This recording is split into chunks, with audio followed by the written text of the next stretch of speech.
Welcome to Savvy Business, Life Unscripted, with your host, Christina Rivera, where our guests share their wisdom and valuable business tips, empowering our audience to expand their personal potential. Hi, Lonnie Mayne. Welcome to Savvy Broadcasting, Life Unscripted. I'm so grateful to have you here this wonderful Saturday afternoon. How are you?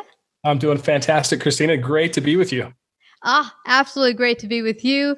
You are the founder of Red Shoes, which, believe it or not, is a company that helps inspire businesses to reach their full potential and serve the world to their fullest potential. But you've also just written a book, Red Shoes, Living, Standout for the Positive in How You Work and How You Live. And so perfect because they're not different. I mean, people will say you do have to have some boundaries with work and play, but you know, the working person is not separate from the person that you live out in the community. It's the same person.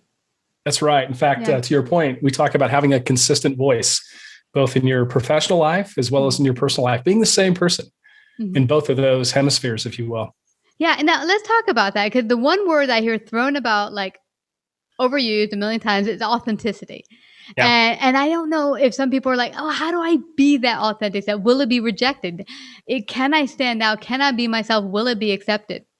Yeah, I think, a big part of that, especially in today's world with everything we've gone through the last 15 or so months, there's a vulnerability to the world that kind of lends itself to this authenticity where, men and women and people from all over the world have been honest about kind of what they're going through and how they're grieving some of the things that we've lost during this time. And so I think that in and of itself has created some authenticity, some real honesty. Even Zoom, the meetings when we get on Zoom and we see people in hats like I've got on now, or we see their dogs go in the background. And, we've opened ourselves, which again, lends itself to being more authentic. You know what I love, Lonnie? I don't know if you recall this. There was a CNN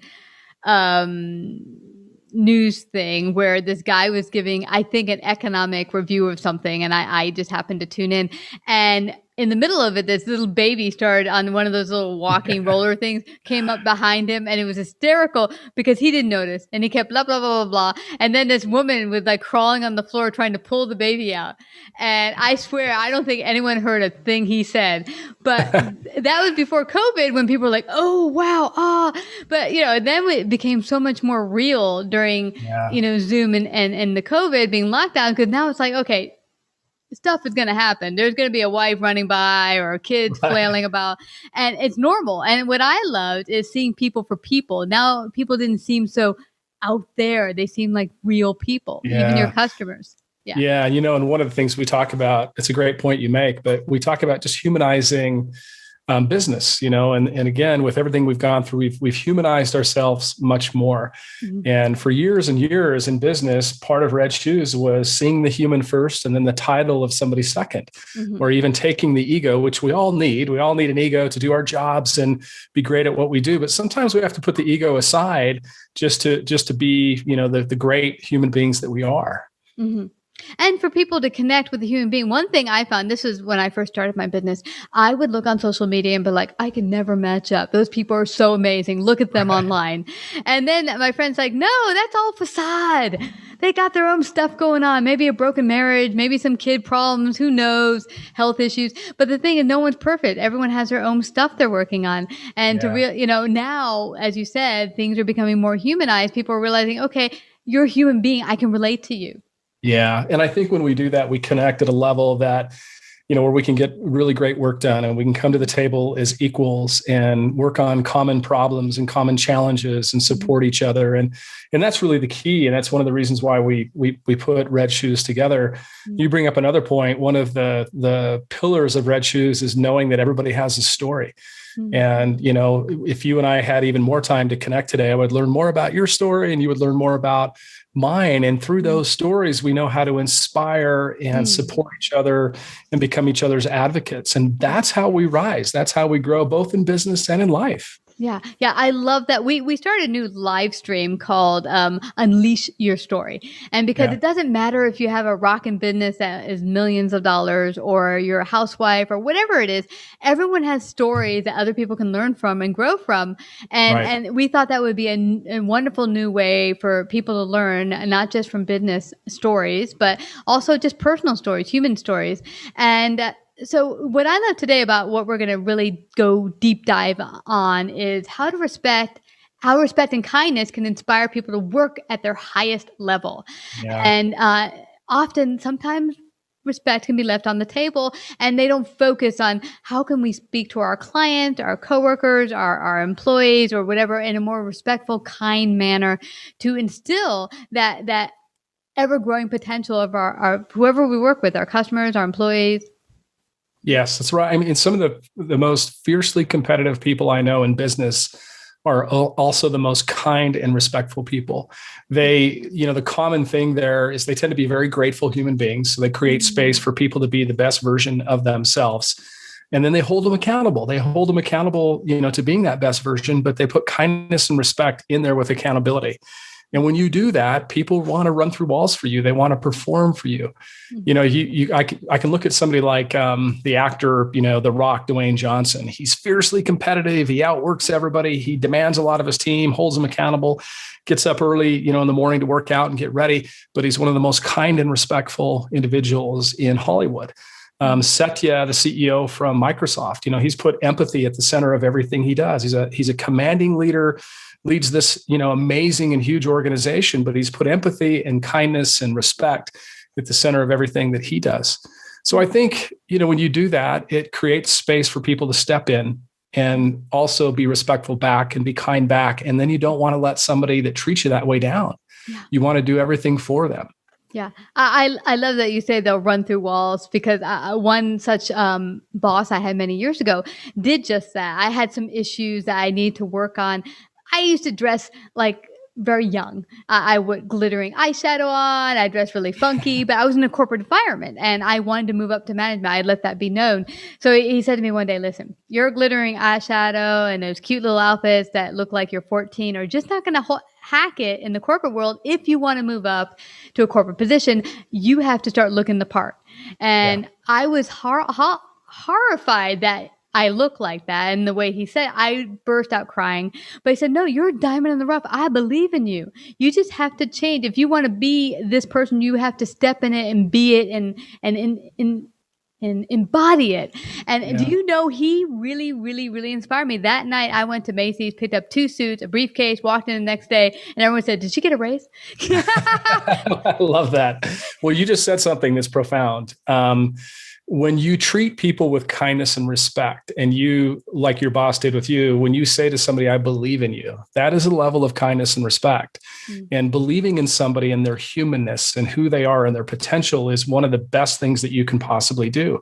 The world is cynical. And there's a lot of chatter, a lot of negative noise out there.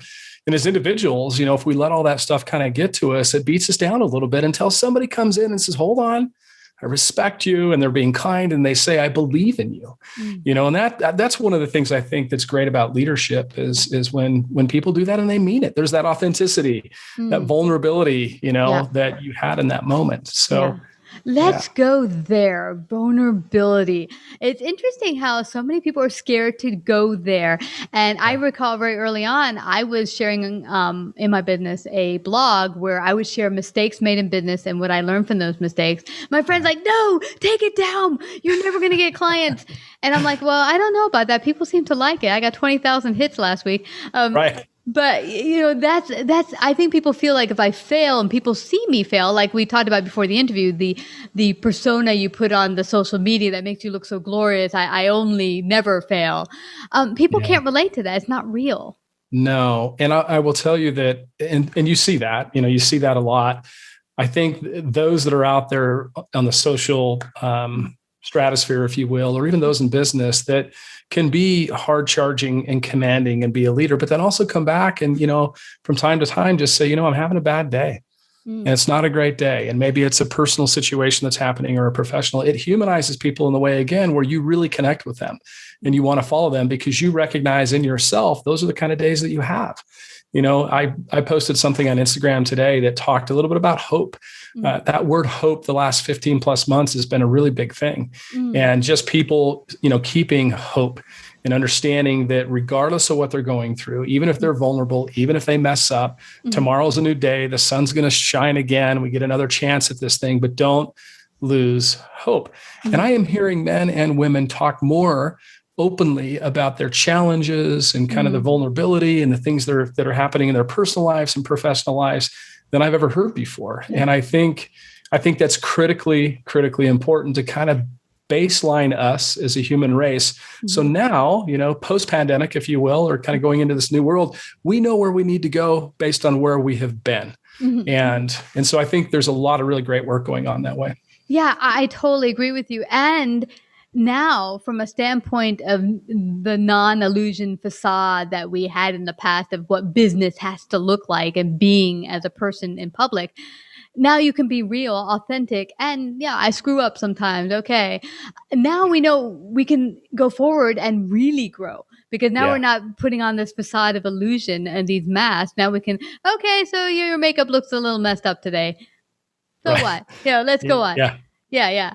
So I love that. You have 5 really kind of steps that really hone in on that. Maybe we just go into one of them and share how my audience might be able to put it to use. Which one would you like to hit on? Well, and if I may, I'll quickly. So we take these 5 pillars of which we call Red Shoes Living. That becomes the framework. And we take those 5 and we apply them in leadership. We apply them in the culture of a company. We apply them to the customer experience. And then we apply them to life. And the 5 are awareness, gratitude, everybody has a story, kindness and respect, and put yourself out there. And maybe I would come right back to the very first one, awareness, because that's the gateway of everything we do. Increasing our awareness of the current state, increasing our awareness of the person that's standing in front of us, increasing our awareness of how important our health becomes to do the jobs that we need to do and to take care of ourselves if we're going to take care of others. Increasing our awareness to either witness what we call a red shoes experience happening, a positive experience, or participating in one. So that first pillar is where it all starts. You and I are spending some time together and keenly aware of each other and listening to each other. There should be no other distractions. And when you do that, when you enhance your level of awareness, everything changes. You see the world in a completely different way. And so that's probably the one I would always start with, because that's where Red Shoes actually begins, is by becoming more aware. Yeah. And I love that because it starts with you. And I had an earlier guest, we're talking about, being on I love to call it the hamster wheel. But before this whole pandemic started, we were like with life, and you're not taking the moment to pause and be in awareness of what do I need right now to show up my best. And until you take care of yourself and begin to realize what do I need, you can't give to others, including your customers. Yeah. It's a great point you make. In fact, the second pillar in Red Shoes is gratitude. So, you can't have gratitude if you're not aware of gratitude. Right. And if you think about what we're grateful for today compared to what we were grateful for pre-pandemic, it's completely different. Just getting outside and looking up and hearing the birds, sing, and the sun coming up, these little things that maybe we took for granted before. So again, we're much more aware of that. Or being aware of the employees and teammates that we work with and the contributions that they're making, and being grateful for that. That's how the Red Shoes pillars start to kind of come together. Yeah. And then understanding they have a story, and those stories change every day. And then continuing to be kindful and kind and respectful. And then the 5th one, of course, is putting yourself out there. You actually have to do something every day to create a Red Shoes experience. Yeah. Yeah, I love that. And when you talked about the awareness, there's a friend of mine who created a blog many, many years ago about, I don't remember the exact name, but it was about 6 months to live. And the whole premise was she would write, if today was 6 months to this day, I'm not going to be here. What would you do? And she interviewed people. What would you do today differently? What would you do or experience or put yourself out there if you knew to this moment, 6 months from now, you ain't here anymore? It changes your whole perspective of how you're going to go through life. Now it's not like worrying about the little stuff. It's like, it's short. Yeah. I love I love the concept of that, because that actually is how we should live our life every day. I mean, that in essence is red shoes living. Mm-hmm. That's why we put it that way. You should live your best life and work your best life every single day. Mm-hmm. The other part of that is, again, you go back to awareness, and you've increased your level of awareness when you think, what if I only had that much time to live, and what would I do? Yeah. And so, yeah, it's a brilliant concept. I think, today, as we continue to move forward and we think about whether it's red shoes living or it's vulnerability or it's humanizing kind of what we're doing, there's a lot of positive happening in the world, even with all the negative noise that we've heard. And just being aware of that is important. There's some research out that I just read that, they used to say that 80,000 of our thoughts, we had 80,000 thoughts a day that ran through our mind. And I think it was like 80% of them were negative, and like 90% of them roughly were repetitive. New research has come back and said it's actually more like 6,200 thoughts that go through our mind every single day. And the percentages have stayed the same. About 80% are still negative and 90+% are repetitive.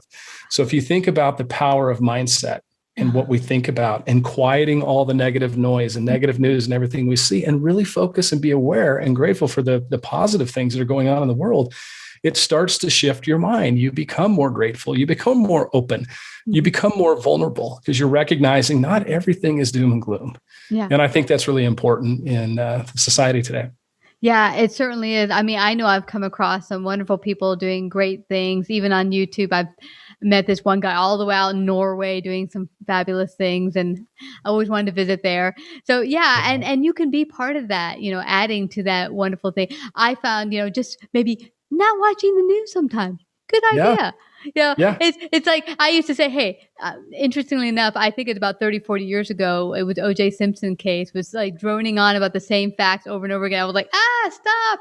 Right. And at that point, I stopped picking up the newspaper, and I said, if it's important enough, I'll find out about it. And I love to read. So I'm always like learning and discovering. But as far as the everyday news, if it's important enough, I'm going to hear about it, because someone's going to say something and I'm going to hear about it. Like, there's no way you could get around not knowing the pandemic hit with that, whether you had a TV or the new channel going on. So, go. Yeah, no, go ahead. No, you go.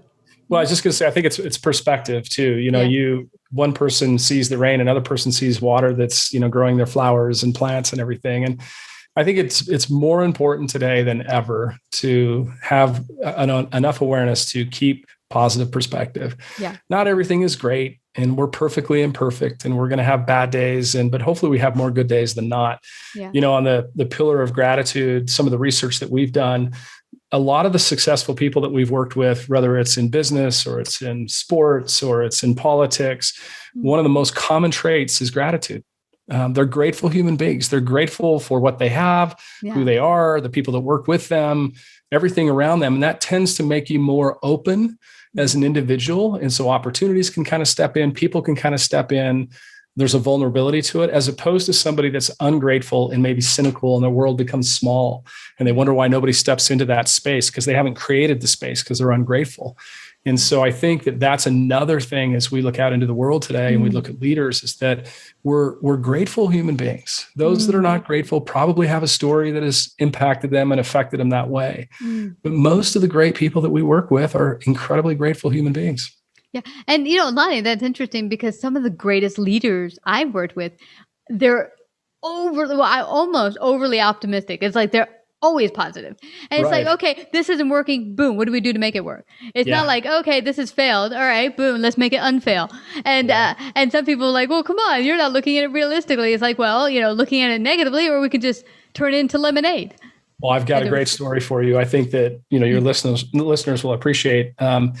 I have, mentors in my life, and there's a gentleman that lives in Switzerland that I wrote about him in my book. And every Monday we talk for 30 minutes. And when COVID first happened, like all of us, I was thinking, how's this going to impact my business and affect my life? And I was on the phone with him, or actually on video on WhatsApp. And I was hiking up behind my house here in Park City, Utah. And I was complaining, and I complained for 25 minutes about how awful this was going to be. And he, very graciously listened to me. And he said, after about 25 minutes, he said, Lonnie, I've got one question, just one question that I'm going to ask you that I think will change everything for you. And I said, okay, what is that?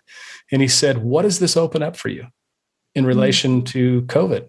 And I paused and I started to kind of walk back towards my house, and we hung up the phone and I pondered that. And I thought, what does it open up for me? And I think it's a great question, because anytime we have adversity in our life, anytime we're faced with something very, very difficult, if we can just simply say, all right, it's not ideal, but what does this open up for me? That mindset, that attitude of positivity, there is something positive that a negative or a challenging thing is going to open up for us. We have to find it as human beings. And that also is a form of red shoes. We're looking for the positive in that. So, the example I always use, we do a lot of virtual keynotes right now. And our chief of staff, Nancy, is online as I'm presenting, communicating through the chat with the people that are listening in and asking questions and responding to people as I'm talking. Well, in the old world, standing on stage, I never had the ability to do that, nor did Nancy. So that's what it opened up for us. And there's so many more things beyond that. So I think, the power of asking the right questions for us to ponder can really change our mindset of positivity. Yeah, because now you're helping people at an even deeper level, which you didn't realize existed before.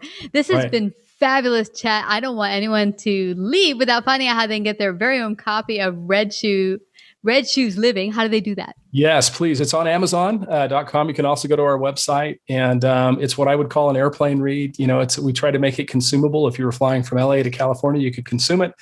And, the feedback has been, and the reviews have been very, very positive. So yeah, find us there and follow us on the social media channels at Lonnie Mayne on Instagram and LinkedIn. We're producing a lot of content to be as helpful and valuable out there as we possibly can. That's wonderful, Lonnie. Everyone, if you're listening in, that is LONNIE, Mayne, MAYNE.com. And thank you again, Lonnie, for coming to Savvy Broadcasting. Thank you so much, Christine. It's a pleasure. Like, subscribe, and share this episode. To listen to more savvy episodes and savvy biz tips, go to www.lifeunscriptedradio.com. To find out about our paid sponsorship opportunities or how to become a guest, email Christina at lifeunscriptedradio.com.